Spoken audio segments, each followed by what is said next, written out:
আমরা ডাকসু বিষয়ে ছাত্রদল পজিটিভ মানসিকতা নিয়ে এগিয়ে যাচ্ছি এবং আমরা এত মবের শিকার হয়েছি এবং সোশ্যাল মিডিয়া ঢাকা বিশ্ববিদ্যালয়ের যে সমস্যাগুলো ক্রিয়েট হয়েছে এবং একটি গুপ্ত গোষ্ঠী যেভাবে প্রতিনিয়ত একটি পরিবেশ সৃষ্টি করেছে, তারপরও ছাত্রদল ডাকসু নির্বাচনে ইতিবাচকভাবে দ্রুততম সময় অংশগ্রহণ নিশ্চিত করা যায়, আমরা সে বিষয়ে সচেতন রয়েছি।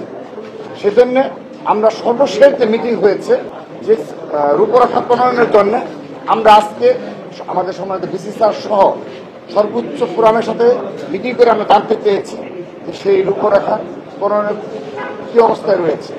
তো তারা আমাদেরকে অবহিত করেছে যে তারা আজ একটি কমিটি ঘোষণা করছেন যে ছাত্র রাজনীতির ধরন প্রণয়নে, এটি রূপরেখা প্রণয়নে একটি কমিটি ঘোষণা করবেন কিছুক্ষণের মাঝে, তারা আমাদের অবহিত করেছে। এবং সেই কমিটি ঢাকা বিশ্ববিদ্যালয় ক্যাম্পাস, হল পর্যায়ে এবং সামাজিক ও সাংস্কৃতিক সংগঠনগুলোতে ছাত্র রাজনীতির ধরন কি হবে সেই রূপরেখা প্রণয়নে আমাদের ছাত্র সংগঠনের মাঝে 23টি সংগঠন থেকে ইতিমধ্যে মতামত নিয়েছেন। এখন তারা জেনারেল স্টুডেন্টদের কাছ থেকে মতামত নেবেন এবং আরও যারা অংশীদারিত্ব রয়েছে তাদের কাছে মতামত নিয়ে অতি দ্রুততম সময়ে একটি রূপরেখা প্রণয়ন করবেন বলে আমাদেরকে আশ্বস্ত করেছেন। আমরা আশ্বস্ত হয়েছি।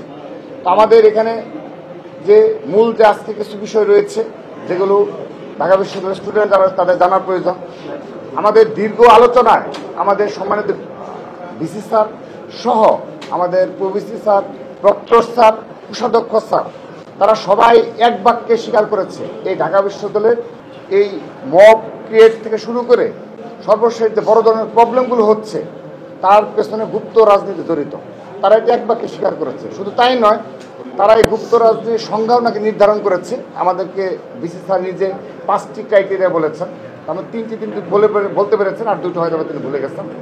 তো তার মধ্যে অন্যতম যে ধরনটা আসবে সেটি হলো, যেটি আমরা ইতিমধ্যে জানতে পারলাম আজকে মিটিংয়ের মাধ্যমে, যে ঢাকা বিশ্ববিদ্যালয়ে আর কখনো কেউ কোনো ছাত্র সংগঠন যে তাদের যে প্রাথমিক সদস্যপদ পূরণ করে যে সদস্য থাকে তাদের সবাইকে ওপেন করে দিতে হবে যে আমার প্রাথমিক সদস্যপদ পূরণ করে এরা আমার সদস্য, আমার সংগঠনের, এটা ওপেন করতে হবে। তো এটি তারা আমাদেরকে জানিয়েছে, আমরা আশ্বস্ত হয়েছি। আমরা বিশ্বাস রাখছি যে তারা এখান থেকে পিছপা হবে না।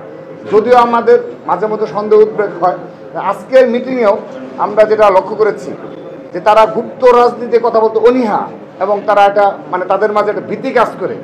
তো এটি নিয়েও খোলামেলা আলোচনা হয়েছে। তারা যেটি বলেছে, আমরা তাদের আমাদের প্রভিসি স্যার, প্রক্টর স্যার তারা নিজে কিছু স্ক্রিনশট দেখিয়েছে যে তারা যদি কখনো গুপ্ত রাজনীতি নিয়ে কথা বলে কিংবা এই আলোকে কিছু কাজ করতে যায় তাদের চরিত্র হরণ করা হয় এবং তাদের সামাজিক যোগাযোগ মাধ্যমে অনলাইন ব্যাশিং করা হয় তাদের আমাদের সম্মানিত শিক্ষকবৃন্দদের নিয়ে। তো তারা তাদের সে আফসোসের কথা তো আমাদের বললো। তো আমরা তাদেরকে আশ্বস্ত করেছি আমরা সচেতন ছাত্র সংগঠন হিসাবে, যেহেতু জুলাই আগস্ট গণ অভ্যুত্থানের যে চেতনা রয়েছে সেটি ধারণ করেই সকল ছাত্র সংগঠন ক্যাম্পাসে ছাত্র রাজনীতি করছে।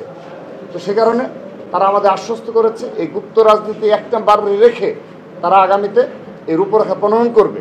তো সেজন্য আমরা আশ্বস্ত হয়েছি।